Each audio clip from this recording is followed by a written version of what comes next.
சுமதினு ஒரு எஸ்எஸ்ஐ இருக்காங்க sir, court பார்த்துட்டு இருக்காங்க. இந்த அம்மாவெல்லாம் சஸ்பெண்ட் பண்ணணும் உடனே.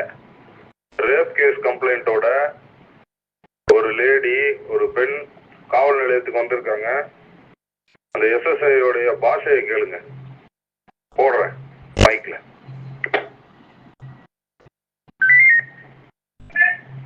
ஹலோ சார், வணக்கம் சார். ஹலோ சார், வணக்கம் சார். மேடம், என் நேம் ராஜேஸ்வரி. நேற்று அரசுல நீங்க உடம்பு முடியலன்னு வர முடியலன்னு சொன்னால இன்னைக்கு வரலாங்களா? உங்களை சும்மா ஆடுறீ, நீ வந்தால வராட்டேன்டா வைமா போற.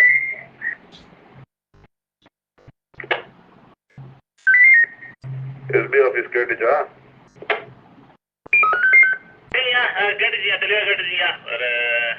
ஒரு அஜாக்கிரதையா பேசுறாங்க, பப்ளிக்ட ஒரு நல்ல முறையில் பேசலீங்க, அன்வன்வர்ல பேசுறாங்க. வணக்கங்க. அஜாக்கிரதையா பேசல, அயோக்கியத்தனமா பேசுறாங்க. ஏடபிள்யூபிஎஸ் இன்ஸ்பெக்டர், இந்த பாஷையில தான் பேசுறீங்களா பொம்பளைங்கள்ட்ட எல்லாம்? நீங்க அதுக்கு தான் ஏடபிள்யூபிஎஸ் உருவாக்குனாங்களா? சார் அப்படி எதுவும் பேசுறது இல்லைங்க சார், இது எதாவது தெரியாம பேசிப்பாங்க சார். சாரி. வெக்கமா இல்ல உங்களுக்கு எல்லாம் இன்ஸ்பெக்டர்னு சொல்லிக்கிறதுக்கு? தெரியாம பேசியிருப்பாங்கிறீங்க. நீங்க தான் முதல் குற்றவாளி. ஆமா, பேசுனது தப்புன்னு உங்களால சொல்ல முடியல. என்ன ஆய்வாளர் நீங்க? மைக்ல பதில் சொல்றீங்களா? நேரில் வந்து நிக்க வைக்கவா? ஏடபிள்யூபிஎஸ் இன்ஸ்பெக்டர் சார், ரிசீவ் பண்ணிட்டேங்க சார். பேசுறது தப்பு தாங்க சார். நான் வான் பண்ணிடுறேங்க சார். உடனே சார். அந்த காவல் நிலையத்தோட லட்சணம் தெரியுது. வர ஒரு நாள் இன்ஸ்பெக்ஷன் அப்ப இருக்கு உங்களுக்கு. SP office. வணக்கம்யா. உடனே அந்த அம்மாவை ரேஞ்ச் விஆர் அனுப்புங்க. ரேஞ்ச் ஆபீஸ்ல வந்து நிக்கட்டும்.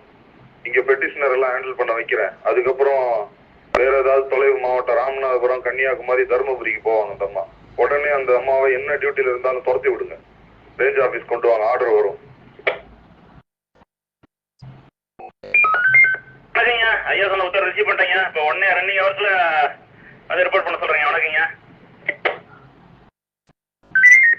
இந்த மாதிரி காவல்துறையில அத்துமீற பேச்சு ஏதாவது இருந்துச்சுன்னா மைக்ல வந்து அந்த ஆடியோ பிளே பண்ணப்படும்.